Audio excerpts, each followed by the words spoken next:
짐 콜린스가 쓴 성공하는 기업들의 8가지 습관이란 책 혹시 보신 분 계십니까? 나 봤다. 아, 책 안 보시는군요. 네, TV만 보시죠. 예. 예, 눈은 TV 보는 데만 씁니다. 우리는. 자, 이제 뭐 그런 책이 있더라고요. 근데 그 책에 보면 좋은 책이에요, 진짜로. 그 책에 보면 100년이 넘게 지속된, 100년이 지나도 망하지 않은 그런 기업들. 근데 그런 100년이 지나도 망하지 않으면서도 사회적으로 존경받는 기업들이 있더라고요. 그 기업들의 공통점이 있어요. 그 기업들의 특징이 있더라고요. 공통점과 특징이 뭐냐? 그런 기업들의 뭐가 있을까요? 뭘까요? 100년이 지나도 망하지 않고 사회적으로 존경받는 그런 기업들에는 어떤 특징이 있을까요? 괜찮아요. 틀리면 어때요? 쪽팔리면 되는 거지 뭐. 예. 자, 뭐가 있을까요? 그래. 뭐가? 이거 뭐야 이거? 이거 하겠다는 거 아니었어? 뭐 어떤 특징이 있을까? 여러분 이렇게 자신감이 없습니까? 우리 직구촌 대학부가? 틀려도 그냥 딱 당당하게 우리 산이처럼 빨간색 이렇게 해야지. 예, 빨리 뭐 어떻게? 깨끗해. 회사가 깨끗해요? 청소를 잘해야겠네요. 예. 청소업체는 뭐 한 200년 가겠네요. 그러면 좋습니다. 직원들한테 친절하다. 예. 지금 전사님들한테 하는 얘기예요. 목사님들에게 친절하게 하라고 지금. 예. 친절해야 된다. 지금 또 뭐 친절해야겠죠. 예. 끊임없이 개발한다. 와, 그러면 좋겠네요. 예. 우리 뭐 계속해서 우리가 우리의 역량을 개발했으면 좋겠네요. 아니에요. 네? 우리 소리가 얘기했어요. 정답을. 철학과 비전이 분명하대요. 철학과 비전. 100년이 지나는 기업들의 특징이 뭐냐면 철학과 비전이 분명하게 있어요. 여러분의 인생이 100년이 지나도 계속해서 사람들의 인생에 기억되고 영향력이 주는 여러분의 삶이 되려면 여러분의 삶도 분명한 철학과 비전이 있어야 돼요. 왜 여러분의 삶이 그런지 이제 아시겠죠? 지금 여러분의 삶이 해석이 돼요? 아, 내가 왜 이런지. 철학과 비전이 중요합니다. 철학과 비전이. 분명한 철학과 비전이 있어야 됩니다. 근데 이 분명한 철학과 비전이 있는 것보다 더 중요한 게 있어요. 그게 뭔지 아세요? 그게 뭘까요? 철학과 비전이 있는 것보다 더 중요한 것. 그 철학과 비전을 얼마나 그 구성원들이 공유하고 있느냐. 이게 중요하다는 거예요. 보통 회사를 축구팀에 비유하는데요. 축구 규칙이 뭔지 아는 사람은 2명. 축구 규칙이 뭔지도 모르고 그냥 열심히 뛰는 사람이 4명. 그 다음에 자기 골대에 골 넣는 사람이 2명. 그리고 규칙을 제대로 알고 규칙에 맞게 열심히 게임을 뛰는 사람 2명밖에 없대요. 그런 축구팀이 좋은 경기 결과를 가져올 수 있을까요? 없을까요? 있을까요? 없을까요? 없겠죠. 자, 우리 한번 목장을 한번 생각해 보십시다. 우리 목장. 우리 목장에 우리 축구 선수도 있죠. 목은 한 사람 축구 선수예요. 여러분 감독이고. 과연 우리 목장의 선수들은 목장이라는 이 목장교회라는 이 교회의 철학과 비전에 대해서 경기 규칙에 대해서 얼마나 이해하고 있고 얼마나 알고 있고 얼마나 거기에 헌신하고 참여하고 있는지 한번 생각해 보세요. 그냥 정신없이 그냥 뛰어만 열심히 뛰어다니는 사람, 아니면 규칙도 관심 없고 아예 운동장에 들어오지도 않는 사람, 아니면 자기 골대에 지금 골 넣고 있는 사람, 이리 같은 양 있죠. 예. 계속 목자한테 들이받고 막 지난주에도 막 야, 수련회 가자. 수련회 가면 우리 예수님 만날 수 있고 변화될 수 있어. 그랬더니 넌 다 변했냐? 목자가? 지도도 안 변했으면서 뭘 나보고 가라고 해. 막 이러면서 막 양들이 들이받거든요. 그런 정말 자기 골대에 골을 넣는 그런 양들이 있죠. 예. 또 뭐 진짜 여러분의 동역자가 되어서 여러분과 함께 열심히 이 경기에 임하는 선수들이 있죠. 어느 정도 된 것 같아요? 생각해 보셨어요? 예. 우리 팀이 좋은 팀이 되려면 어떻게 해야 돼요? 우리 선수 한 사람 한 사람이 경기 규칙을 제대로 알고 목적을 정확하게 알고 팀워크를 맞춰서 그 비전 앞에 규칙 앞에 함께 헌신해서 같이 뛸 때 좋은 경기 결과가 나오지 않겠어요? 마찬가지입니다. 그래서 여러분 우리가 목장을 운영하고 목장을 이끌어가고 목장교회를 여러분들이 섬기고 있는데 우리의 목장원 한 사람 한 사람이 또 이런 목장이 여러분 한 사람 한 사람이 목장교회의 분명한 철학과 비전이 무엇인지를 명확하게 아는 것은 너무나 중요합니다. 그냥 열심히만 뛴다고 해서 되지 않아요. 열심히 뛰었는데 골 넣고 막 와 좋아하는데 보니 우리 골대야 막 그러면 안 되잖아요. 그죠? 난 뭐 열심히 나름대로 그 사명감을 가지고 했어요. 근데 오히려 그게 목장을 더 막 어렵게 만들 수도 있는 거거든요. 그래서 분명한 철학과 원칙이 중요하다. 자, 그러면 교회란 뭐냐? 그러면 도대체 교회가 뭔지 알아야 될 거 아니에요. 그죠? 여러분이 목장교회 목자들이잖아요. 목장교회 목자가 될 사람들이고 우리 지구촌교회는 딱 두 종류의 사람밖에 없어요. 목자이거나 앞으로 목자가 될 사람이거나 두 종류밖에 없어요. 예. 아멘이시죠? 자, 그럼 교회란 뭐냐 그러면 우리가 섬기는 그 교회란 뭐냐? 교회는 그리스도의 몸입니다. 몸. 우리 24절 한번 읽어봅시다. 24절 한 목소리로 시작.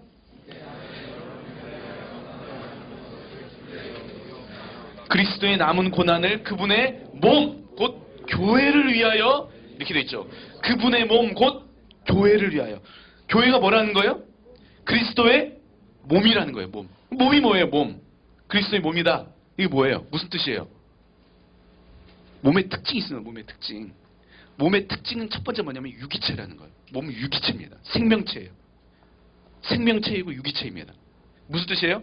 서로 긴밀하게 연결되어 있고요. 단절되는 순간 어떻게 돼요? 죽습니다. 단절되는 순간 죽는 거예요. 그리스도와 단절되고 우리가 서로가 서로에서 단절되는 순간 죽는 거예요. 몸은 하나라는 겁니다. 하나. 분리될 수 있어요? 없어요? 생명체는 유기체는 나눠질 수 있습니까? 없습니까? 없습니다. 그리스도 안에서 우리가 잘 서로 어떻게 해요? 연결되어 있어야 된다는 거예요. 이게 몸의 특징입니다. 우리가 하나라는 의식. 우리가 한 생명 공동체라는 의식. 교회는 한 생명이라는 거예요. 아멘? 나눌 수 있습니까? 없습니까? 여러분, 여러분 목원 중에 진짜 막 미운 애 있죠? 또 여러분 진짜 열받게 해가지고 지금 다른 교회로 옮겨진 애 있죠? 있어요? 없어요? 천국 가면 다 만납니다. 네, 축복합니다. 천국 가면 다 만날 거예요.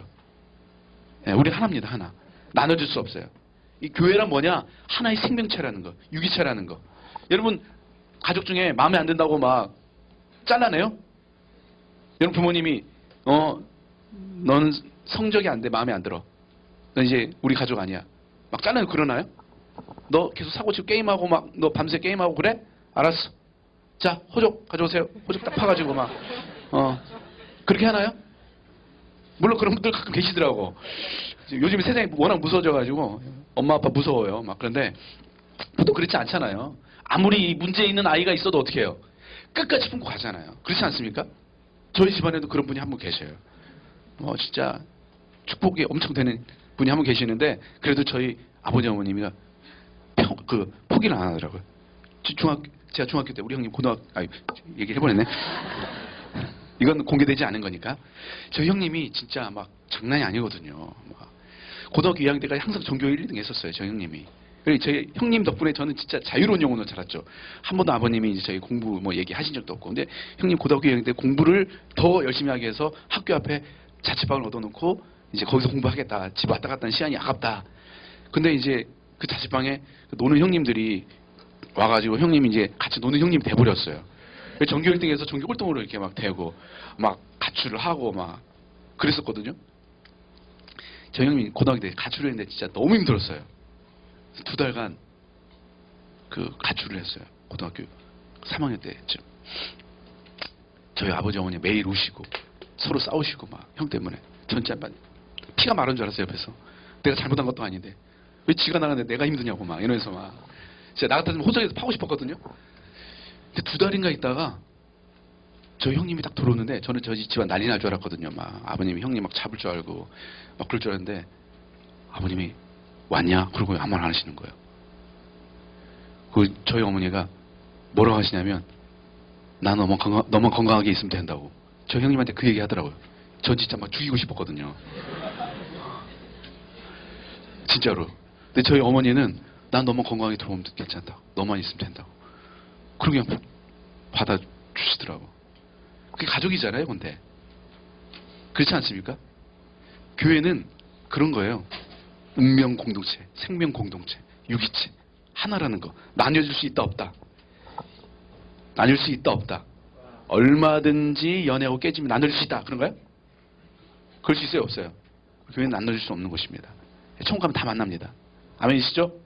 여러분 그동안 거쳐갔던 그 교회 오빠들 천국 가면 다 만납니다. 예, 하여튼 지금부터 미리 축복해 주시고 만날 준비를 잘 하세요. 그다 오빠 지옥 가라고 할 수는 없잖아요. 예. 자, 두 번째는 뭐냐면요. 교회는 조직체라는 거, 조직체. 따라합시다. 교회는 조직체입니다.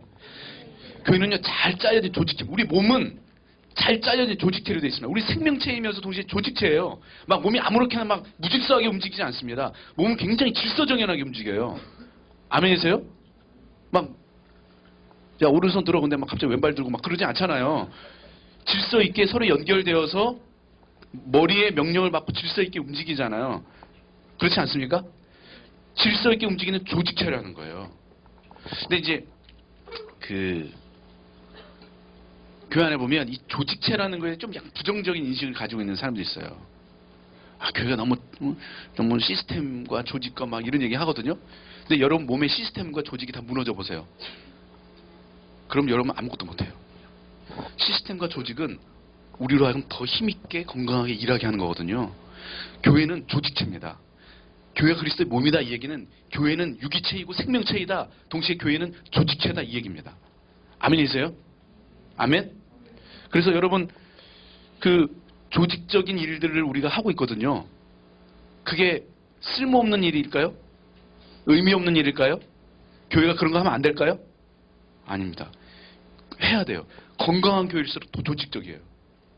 여러분 축구팀 보면 더 축구 잘하는 그 FC 바르셀로나 이런 데 보면 어때요? 굉장히 조직적이잖아요. 혼자 죽으라고 안 해요. 굉장히 조직적으로 합니다. 그러니까 결과가 좋은 거거든요. 아멘이세요? 우리의 교회도 우리의 몸처럼 또 좋은 축구팀처럼 조직체가 돼야 됩니다. 캠퍼스도 마찬가지예요. 굉장히 조직적이어야 돼요. 착착착착 일사불란하게 착착착 이렇게 진행이 돼야 돼요. 그래야 건강한 거예요. 아멘이시죠? 근데 그걸 좀 힘들어하는 성향적으로 힘들어하는 분들이 있어요. 있을까요? 없을까요? 이 조직적인 시스템을 어려워하는 사람들이 있어요. 야, 교회는 생명체라고 하면서 그냥 누리고 편안하게 자유롭게 이걸 원하거든요. 그리고 막 조직적으로 시스템적으로 뭔가 딱딱 짜여서 진행되는 걸 되게 어려워하거든요. 근데 그거 왜 그러냐면 기질상 그래요. 기질상. 이게 굉장히 계획적인 걸 좋아하는 사람들이 있어요. 근데 어떤 사람들은 계획적인 걸 되게 싫어하는 사람들이 있어요. 어려워하는 사람들이 있어요. 근데 내 성향에 맞다 안 맞다고 가지고 교회를 비난하면 될까요? 안 될까요? 그건 교회를 비난할 일이 아니라 내가 힘이 없다는 거예요. 아, 내가 이 시스템을 따라갈 역량이 지금 부족하구나. 재능이 부족하구나. 그걸 개발해야지. 교회가 말이야 맨날 그 목장 보선을 쓰게 하고 말이야. 진짜 취합하는 거 이제 지겹다고 이제 취합. 도대체 언제까지 취합만 하냐고 막. 내가 취합하려고 하냐고 막. 그런 얘기를 제가 종종 듣습니다. 근데 여러분 우리 교회가 더 건강하게 사역하려면 취합하고 목장 보선을 쓰고 이런 조직적인 일들을 하는 걸 이걸 아무것도 아닌 거 취급하면 안 됩니다. 이게 잘 돼야 돼요. 아멘이시죠? 교인 조직체입니다. 아멘? 자, 그래서 이제 교회는 첫 번째보다 생명체다, 두 번째보다 조직체다. 근데 여기서 중요한 게 뭐냐면 우리는 몸이거든요. 지금 몸의 특성을 얘기했는데 머리가 뭐라는 거예요? 머리가 그리스도라는 거야. 이게 중요해. 생명체이고 조직체인데 어떤 사람의 조직체, 사람의 그 생명체가 아니라 그리스도의 생명체, 그리스도의 조직체라는 거예요. 이해되셨어요? 그럼 교회 주인이 누구라는 거예요? 주님이세요. 우리 대학지구의 주인이 누구세요? 저죠? 저 아니에요? 갑자기 제가 아니라고 이거 서운해지려고 하네? 상처돼요, 저? 우리 대학지구 주인이 누구예요? 주님이세요. 아무리 제가 상처받는다고 해도 주님이 우리 대학지구 주인 되셔야 됩니다. 우리 교회의 주인 누구예요? 담임 목사님이세요? 주님이세요. 여러분 목장교회 주인 누구예요? 누구예요? 예수님이세요. 그러면 누구 마음대로 움직여야 돼요, 교회는? 예수님 마음대로 움직여야 돼요. 내 마음대로 움직이면 돼야 안 돼요? 안 돼요. 대학지구가 내 기분과 내 인간적인 철학과 내 인간적인 성향과 스타일대로 움직이면 돼야 안 돼요? 안 돼요. 교회는 누구 스타일대로? 예수님 스타일대로. 예수님이 주인 되어서 예수님이 원하는 대로 예수님이 뜻하는 대로. 그래서 교회는 말씀 위에 서야 돼요. 말씀 위에. 여러분 목장은 말씀에 기반해서 움직여야 돼요. 결정을 할 때 말씀에 기반해서 결정할 수 있어야 돼요. 아멘이시죠? 아멘. 어떤 한 사람이 아닙니다. 교회 주인 누구라고요? 예수님이시다. 자, 그럼 교회란 누구냐? 그러면 교회란 그리스도의 몸인데 그럼 교회란 누구냐? 교회란 뭐냐? 교회란 건물이 아닙니다. 교회란 우리 교회 딱 떠오르면 이미지가 뭐죠? 십자가 있고 그다음에 이렇게 딱 뾰족한 이렇게 건물이 있는 주로 이렇게 네이버에서 교회 치면 뭐가 떠요? 건물이 떠요. 건물이. 그리고 특별히 이제 그 이렇게 뾰족한 십자가 첨탑이 있는 건물들이 많이 뜨거든요. 우리가 교회 하면 자연스럽게 그게 이미지가 떠올라요. 그죠? 그렇지 않습니까? 근데 교회는 건물이 아니다. 교회는 뭐다? 사람이다. 오늘 말씀 보니까 교회는 사람이에요. 사람. 그럼 어떤 사람이냐? 어떤 사람이 모여있는 것이 교회냐? 첫 번째는요. 복음에 헌신한 사람들이 모여있는 것이 교회입니다. 따라합시다. 복음에 헌신한 사람들이 모인 곳이 교회입니다. 우리 23절 한번 봅시다. 23절 시작.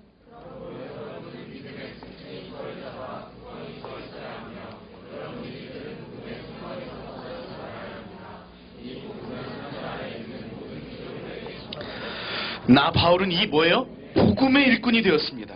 교회란 누구냐? 복음에 헌신한 사람이다. 복음의 일꾼 된 사람들. 복음이 뭐예요? 복음. 복음. 고린도전서 15장 1절에서 5절에 복음에 대해서 아주 명확하게 나와 있죠. 한번 같이 읽어봅시다. 시작. 큰 소리로 다 같이 다 보시고 앞에 보시고 큰 소리로 시작. 형제자매 여러분, 내가 여러분에 전한 복음을 일깨워드립니다. 여러분은 그 복음을 전해받았으며 또한 그 안에 서 있습니다. 내가 여러분에게 복음으로 전해드린 말씀을 헛되이 믿지 않고 그것을 굳게 잡고 있으면 그 복음을 통하여 여러분도 구원을 얻을 것입니다. 나도 전해받은 중요한 것을 여러분에게 전해드립니다. 그것은 복음은 곧 그리스도께서 성경대로 우리 죄를 위하여 죽으셨다는 것과 무덤에 묻히셨다는 것과 성경대로 사흘날에 살아나셨다는 것과 게바에게 나타나시고 다음에 12제자에게 나타나셨다고 하는 그것입니다. 복음이 뭐라는 거예요? 그리스도께서 성경대로 우리의 죄를 위하여 죽으셨다가 묻히셨다가 부활하셨다는 것. 이제 그 그리스도의 복음을 믿음으로 어떻게 우리가 구원받는다는 것. 이게 복음이라는 것입니다. 아멘이세요? 바울은 이 복음, 예수 그리스도의 복음의 뭐예요? 일꾼이라고 얘기합니다. 교회는 이 복음에 헌신한 사람들이 모여있는 것이 교회입니다. 교회의 가장 중요한 자산이 뭐냐? 복음입니다. 복음. 복음이 없으면 더 이상 교회는 교회될 수 없습니다. 비슷한 복음, 복음이에요? 아니에요? 아니에요.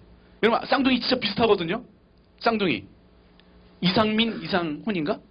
그 개그맨 쌍둥이 있잖아요.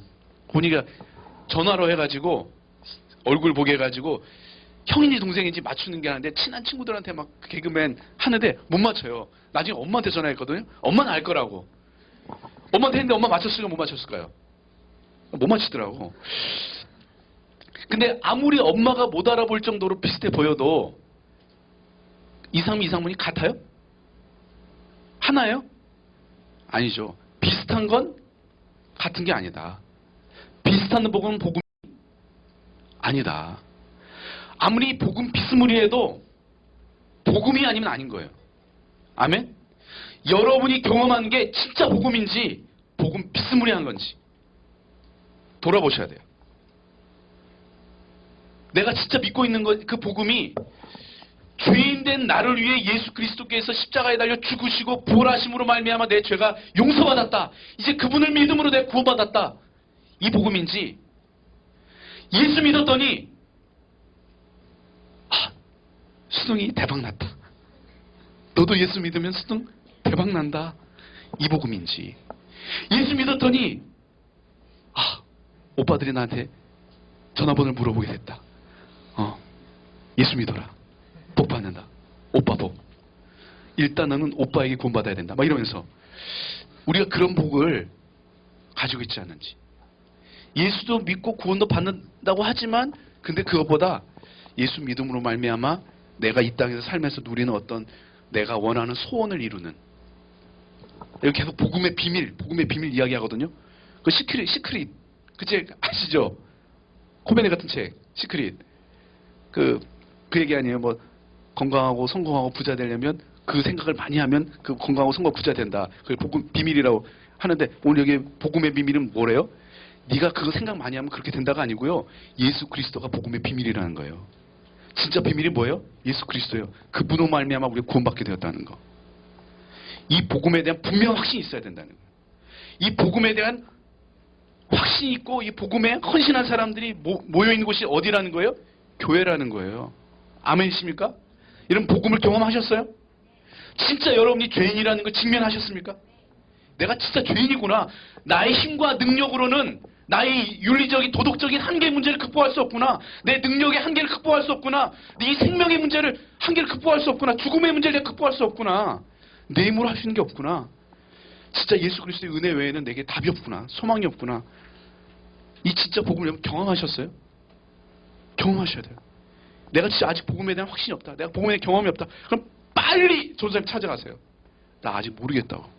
복음이 뭔지 모르겠다고. 내가 아직 복음에 대해 경험하지 못한 것 같다고. 아, 긴가민가하다 그러면 아닌 거예요. 그냥 아닌 거다 생각하고 가서 물어보세요. 내가 복음에 대해서 아직 정확하지 않은 것 같다. 분명하지 않은 것 같다. 네. 아멘? 교회는 뭐다? 복음에 헌신한 사람들이 모인 것이다. 두 번째, 교회란 누구냐? 교회란 교회에 헌신한 사람들의 모임입니다. 교회에 헌신한 사람들. 25절 시작. 나는 하나님께서 여러분을 위하여 하나님의 말씀을 남김없이 전파하게 하시려고 내게 맡기신 사명을 따라 뭐의 일꾼이 됐어요? 교회의 일꾼이 됐어요. 교회의 일꾼. 교회의 일꾼. 바울은요 교회의 일꾼이 되었대요. 우리는 복음에 헌신한 일꾼이면서 동시에 뭐예요? 구체적으로 우리 눈에 가시적으로 보이는 교회에 헌신한 사람들입니다. 교회에 헌신한 사람들. 어거스틴이 이런 이야기 했죠. 뭐라고 했죠? 교회를 어머니로 섬기지 않는 사람은 하나님을 아버지로 부를 자격이 없다. 다시 한번 시작.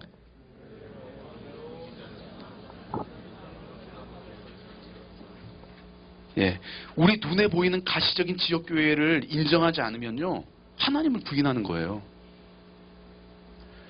무교주의자들 있거든요. 내가 예수 믿고 구원받으면 되지. 나 혼자 믿으면 되지. 뭐 교회 꼭 내가 나가야 돼? 교회 필요해? 이런 공동체가 필요해? 이런 사람들이 있거든요. 그럴 수 없다는 거예요. 복음을 경험한 사람은요 교회의 일꾼이 되게 되어 있습니다. 아멘이세요? 근데 이 순서가 중요해요. 복음의 일꾼 됨 없이 교회의 일꾼 될 수 있어요. 복음에 헌신하지 않으면서 교회에 헌신할 수 있어요. 무슨 말인지 이해돼요? 내가 복음에 대한 경험도 없고 내 복음에 대한 확신도 없고 내가 복음에 헌신하지도 않으면서도 그냥 이 교회 와가지고 헌신할 수 있다는 거예요. 근데 그럼 어떻게 되는지 아세요? 싹군이 돼요. 정치꾼이 돼요. 이용해요 교회를. 교회를 섬기러 오는 게 아니라 교회를 이용해요. 교회를 통해서 뭐냐면 자기 만족을 채우는 거예요. 교회에 와가지고 열심히 봉사한다고 하면서 뭘 하냐면 내 외로움을 채우고 내 정서적인 낮은 자존감을 채우고 사람들을 이용해가지고 내가 결핍되어 있는 내 무언가를 채우고 이용하기 위해서 교회에 섬길 수 있다는, 그럴 수 있다는 거예요. 이게 복음의, 교회에 헌신된 일꾼이라고 해서 복음에 헌신된 일꾼이 될 수 없다는 거예요. 무슨 말인지 이해되십니까? 얼마든지 복음을 모르고도 교회에서 목자 섬길 수 있어요. 왜냐면 따라하고 흉내낼 수 있으니까, 얼마든지.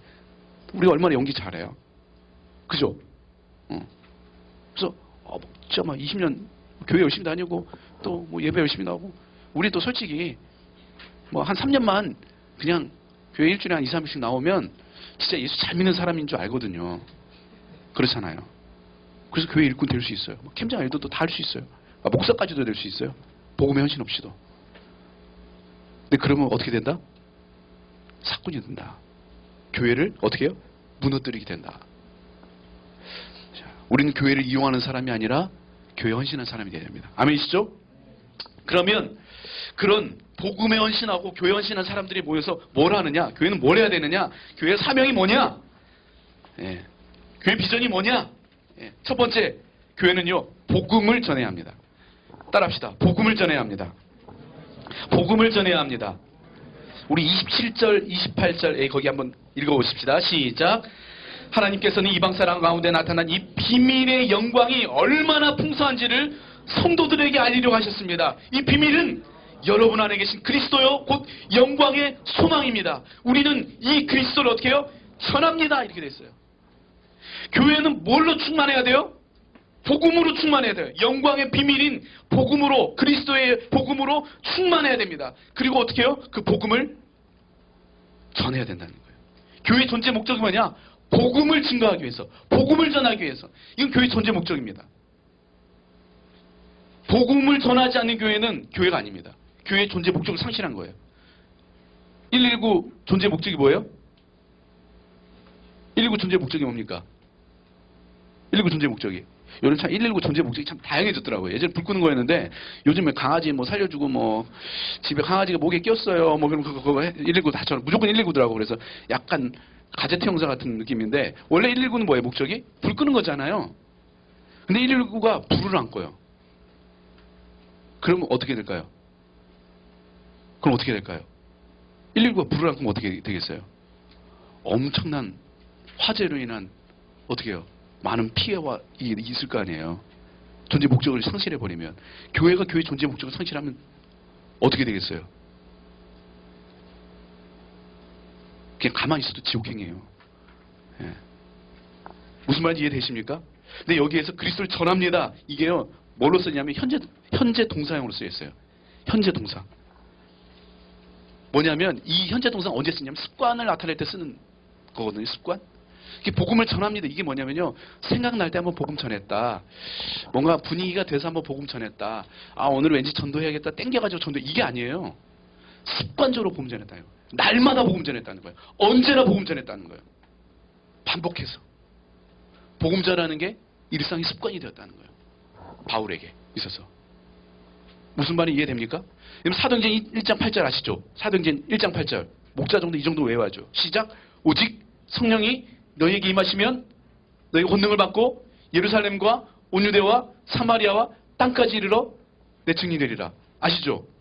근데 거기에서 온 유대와 사마리아 땅까지 이르러 내 증인이 되리라. 그때 유대에서 복음 전해지고 그 다음에 사마리아 거쳐서 그 다음에 예루살렘, 나도 헷갈린다. 유대와 예루살렘과 유대와 사마리아와 땅끝. 이게 점차적으로 예루살렘, 그 다음 유대, 그 다음 사마리아, 그 다음 땅끝. 이렇게 안 해요.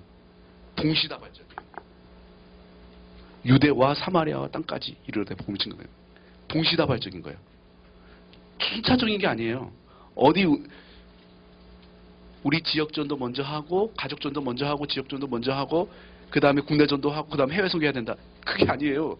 동시다발적으로. 복음은 그냥 동시다발적으로 그냥 전해야 된다는 거예요. 집에서도, 가정에서도, 캠퍼스에도, 일터에서도, 어디에서도 복음을 전해줘야 된다는 거예요.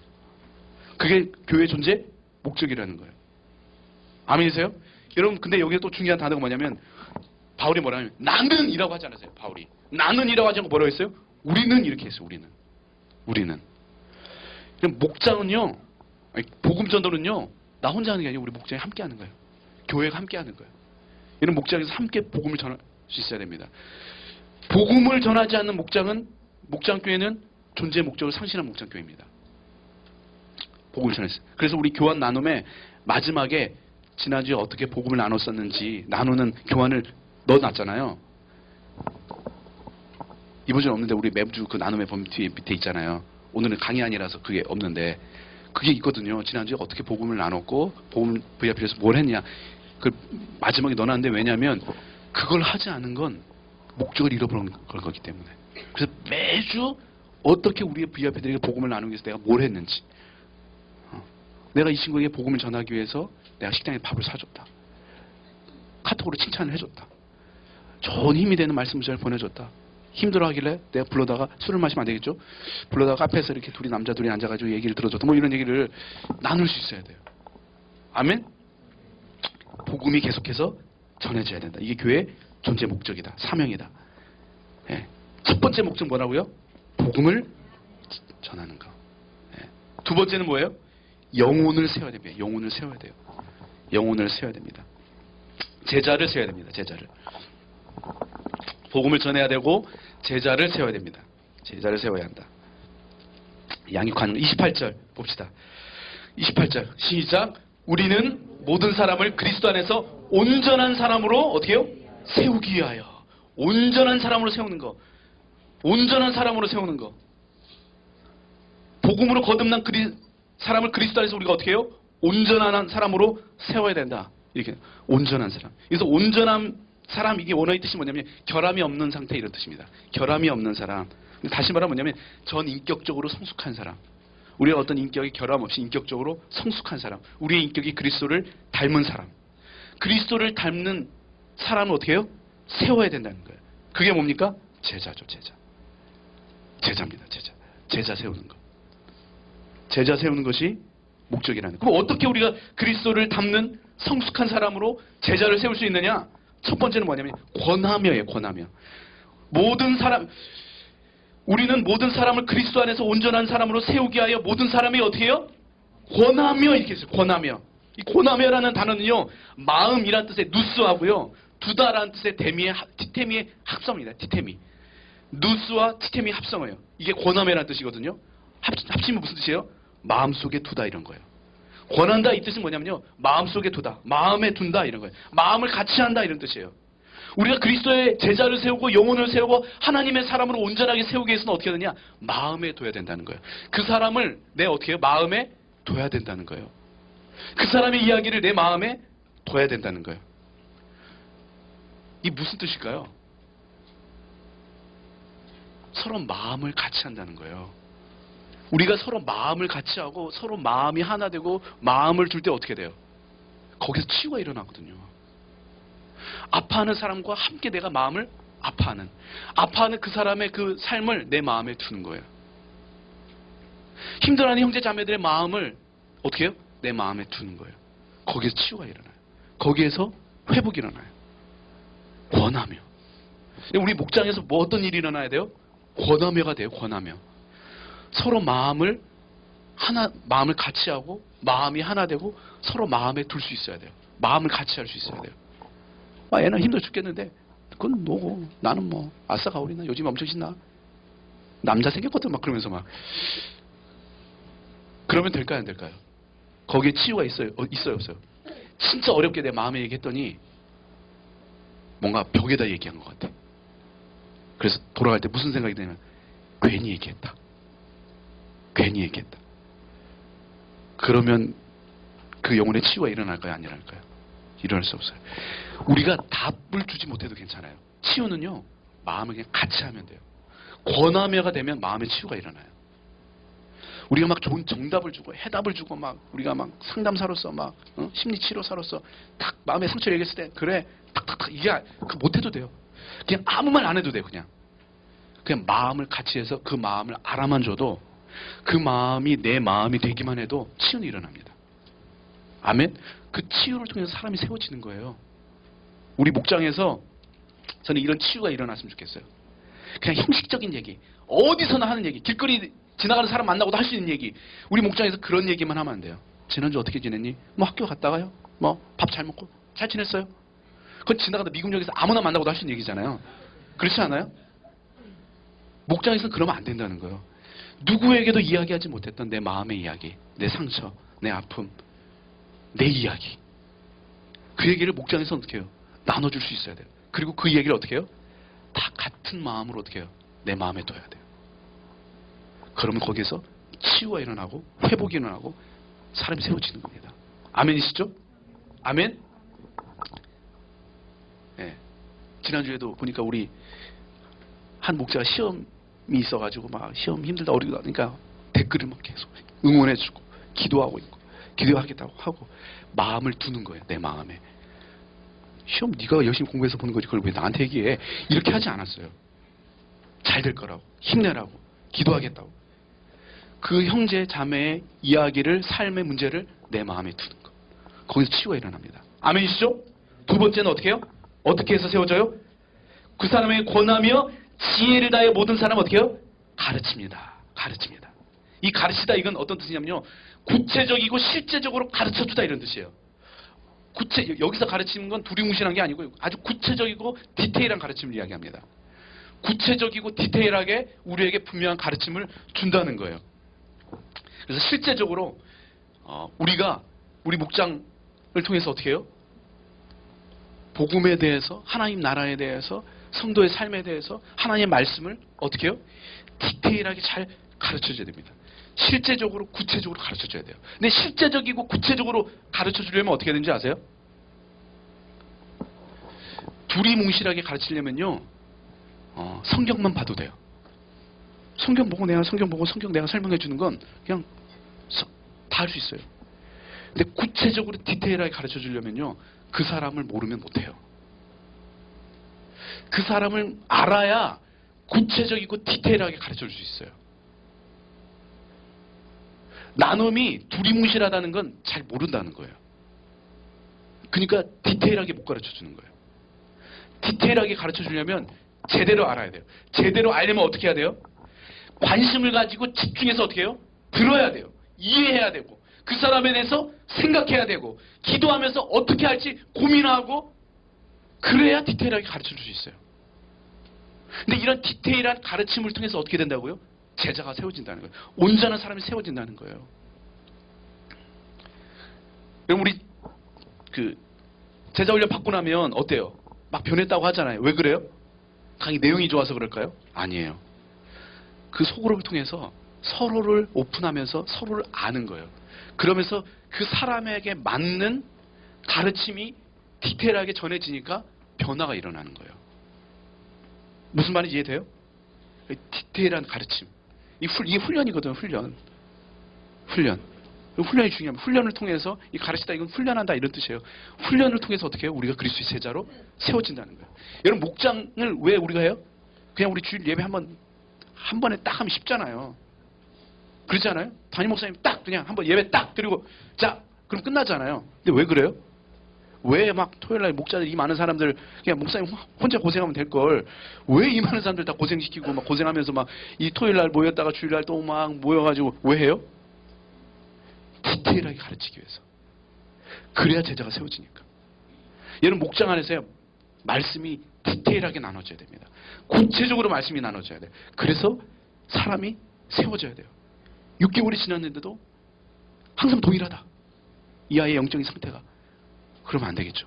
6개월이 지났을 때는 이 아이가 뭔가 변해 있어야 돼요. 바뀌어 있어야 돼요. 뭔가 그리스도를 닮아가 있어야 돼요. 아멘이시죠? 여러분, 대학 지구 비전이 뭐죠? 3가지. 제자, 어쩌라고? 예. 제가 지난주에 우리 홍수영 전사한테 기습 질문했어요. 대학 지구 비전이 뭡니까? 그래서 2개 얘기하더라고. 그래서 옆에 있는 임평균 사님이 그것도 모르냐고 막, 응? 하나님의 나라를 위해 헌신해야 되지 않냐고 막 그러면서 막 엄청 홍수영 선생님 뭐라고 하더라고요. 비전이 뭔지 첫 번째 뭐예요? 복음을 경험하는 공동체. 우리 목장 지침에 매주 들어가 있잖아요. 매주 모임 시작할 때 여러분 그거 암송하고 하시죠? 예. 뭐예요? 복음이 경험되는 공동체. 복음이 살아 역사하는, 복음이 경험되는 공동체. 2번째, 그리스도의 제자를 세우는 공동체. 3번째, 하나님 나라를 위해 헌신하는 공동체. 세상을 바꾸기 위해서, 이 땅을 하나님의 나라로 바꾸기 위해서 어떻게 해요? 자신의 삶을 헌신하는 그런 사람들을 세우는 공동체가 우리 대학 지구 비전입니다. 이거 자다가도 툭 치면 어떻게 해야 돼요? 복음 제자 하나님 나라 딱 나와야 돼요. 아멘? 복음 제자 하나님 나라 나와야 돼요. 아멘? 자, 옆에 사람 툭 쳐봅시다. 시작. 툭.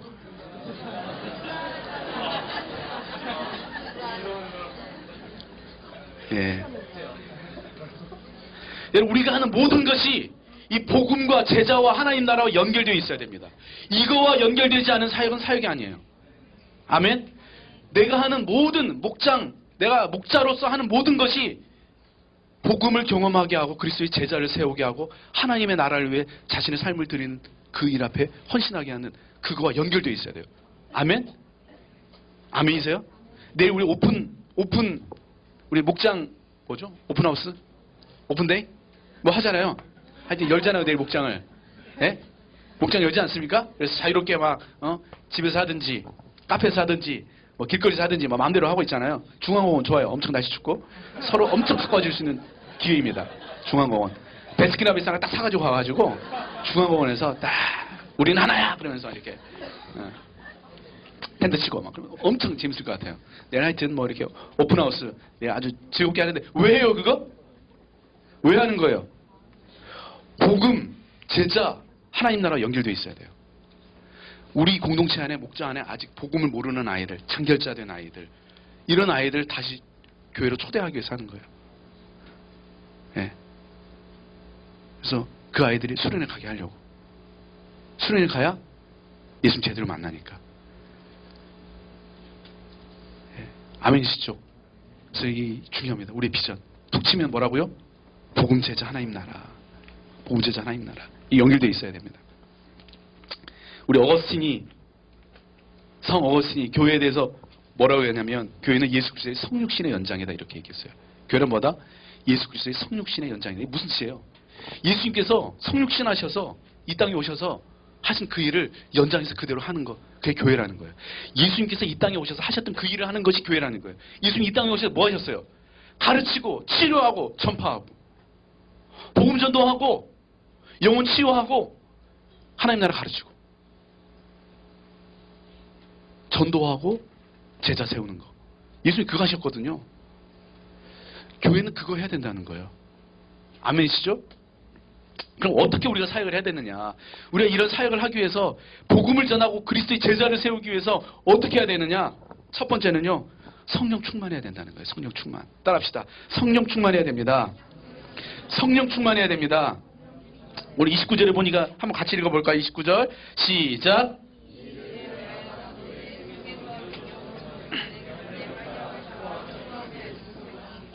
내 속에서 능력으로 작용하시는 그분의 활력을 따라 이렇게 얘기했죠. 여기서 그분이 누구예요? 성령님이십니다. 성령님. 사도 바울이 어떻게 했대요? 나도 이 일을 위하여 복음을 전하고 그리스도 제자를 세우는 그 일을 위하여 그 사명을 위하여 나도 내 속에서 능력으로 작용하시는 성령의 활력을 따라. 성령 충만해야 된다는 거예요. 성령 충만. 성령 충만. 여러분 교회에서 열심히 섬기다가 열심히 시험 드시는 분들 계세요. 그죠? 진짜로 진짜 열심히 생겼는데 오늘 보면 교회 없어. 그런 친구들 많죠. 본 적 있죠. 많지는 않지만 하여튼 뭐 본 적 있죠. 진짜 열심히 막 섬겼는데 오늘 갑자기 없어. 막 국내전도 가가지고 막 진짜 혼자 국내전도 막 일당백 다 했는데 왔더니 어디가 없어. 왜 그래요? 성령 충만함 없이 자기 힘으로 섬기니까 그래요. 그러니까 어떻게 돼요? 자기 힘으로 섬기니까 자기 마음대로 하려고 하고 자기 마음대로 안 되니까 상처받아가지고 자기가 열심히 했는데 열심히 자기를 알아주지 않으니까 상처받아가지고 국내전도 때는 엄청 열심히 했는데 갔다 오면 안 보이는 거예요. 우리도 마찬가지입니다. 근데 그걸 겉으로는 몰라요. 뭐 이게 진짜 본인이 열심히지 정말 성령 충만해서 하는 건지 잘 몰라요. 근데 결과를 보면 알아요. 결과를 보면. 내 열심으로 해. 여러분도 보세요. 내가 막 상처가 되고 막 시험 들고 막 너무 그런다. 그 얘기는 뭐냐면 아 내가 성령 충만하지 않고 섬겼구나. 내가 내 인간적인 마음으로 섬겼구나. 점검해 볼 수 있어야 됩니다. 여러분 성령 충만을 위한 기도는요. 매일 해야 돼요. 매일. 어제의 성령 충만으로 오늘 살 수 없습니다. 오늘은 오늘의 성령 충만함으로 살아야 됩니다. 아멘? 아멘이시죠? 매일 성령님 나를 충만하게 해주십시오. 오늘도 나를 성령으로 다스려 주십시오. 오늘도 성령님 나를 인도해 주십시오. 오늘 내가 성령 충만함으로 섬길 수 있도록 주님 도와주십시오. 아멘이시죠? 그러면요. 성령이 오시잖아요. 성령이 내 안에 충만하잖아요. 시험거리가 시험거리로 안 보여요. 우리가 힘들다는 얘기는요. 내가 힘이 없다는 얘기예요. 무슨 말인지 이해돼요? 뭐가 되게 힘들게 느껴지잖아요. 그 얘기는 내가 힘이 없다는 거예요. 힘이 없으니까 힘들게 느껴지는 거예요. 모든 사람이 힘들어하지 않아요. 그 일로. 힘이 없는 사람들만 힘들어해요. 근데 그 힘이 그럼 어디서 나오느냐? 성령으로부터 오신다는 거예요. 성령으로 온다는 거예요. 그래서 성령 충만해야 됩니다. 아멘이세요? 자, 성령 충만함으로 사역해야 됩니다. 또 두 번째 어떻게 사역해요? 수고하고 애쓰면서 이렇게 돼 있어요. 29절. 그분의 활력을 따라 뭐래요? 수고하며 애쓰고 있습니다. 이렇게 돼 있어요. 수고하고 애쓰며. 여러분 고난 없이 희생 없이 열매 있을 수 있어요? 없어요? 없어요. 고난 없이 절대 희생 없이 열매 없습니다. 우리의 수고를 통해서 하나님께서는 하나님의 교회를 세워가십니다. 우리 전사님들도 진짜 얼마나 고생 많은지 몰라요. 우리 지구촌교회에서 가장 제가 볼 때 빡센 곳이 대학지구인 것 같아요. 우리 전사님들 진짜 집에도 못 가고 애들 거의 고아 수준이고 뭐 완전 뭐 사모님들 거의 과부 다 된 것 같아요. 지금 뭐 큰일 났어요. 큰일 났어요. 집에를 못 들어가니까 맨날 늦은 밤까지 예. 맨날 막 컵라면 사 먹고 막 컵라면 가면서 막 사역하고 밥 먹을 시간도 없어가지고 회의하다가 막 이 사역하다 여러분 밥 먹으러 갈 시간 없어요. 빨리 시켜요. 그냥 시켜서라도 먹게. 그래가지고 막 맨날 막 시켜서 막 먹고 막 그렇게 사역하거든요.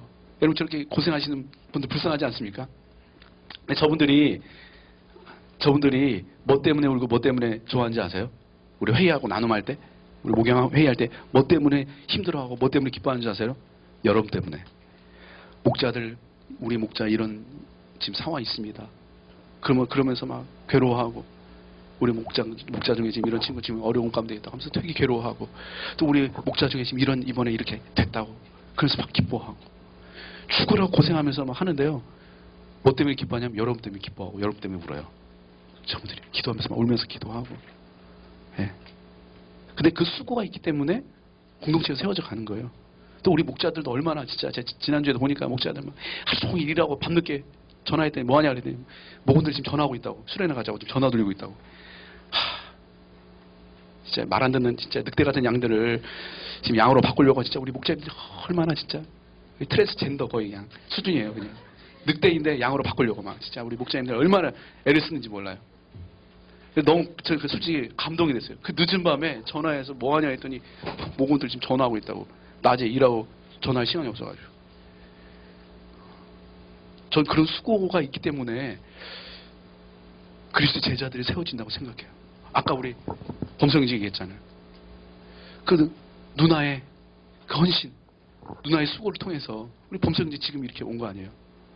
그 한 사람의 수고, 한 사람의 헌신, 수고하고 애쓰며를 통해서 교회가 세워져 간다는 것입니다.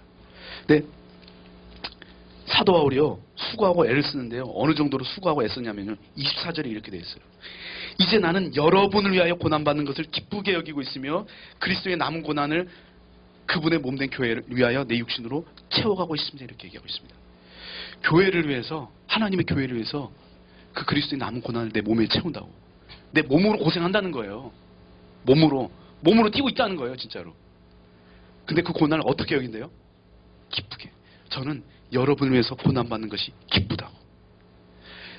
내가 여러분을 위해서 고난받을 수 있어서 내가 기쁘다고. 내가 여러분을 섬길 수 있어서 기쁘다고. 섬김 받는 것도 기쁨이지만 섬길 수 있어서 너무 기쁘다고. 섬김의 기쁨, 희생하는 기쁨, 수고하는 기쁨. 저는 이것이 그리스도의 몸된 지체인 우리 한 사람 한 사람이 갖추어야 할 자세이고 태도가 아닌가 싶습니다. 수고하고 애쓰면서 불평하는 것이 아니라 수고하고 애쓰면서 기뻐하는 저와 여러분이 되기를 주의 이름으로 축원합니다.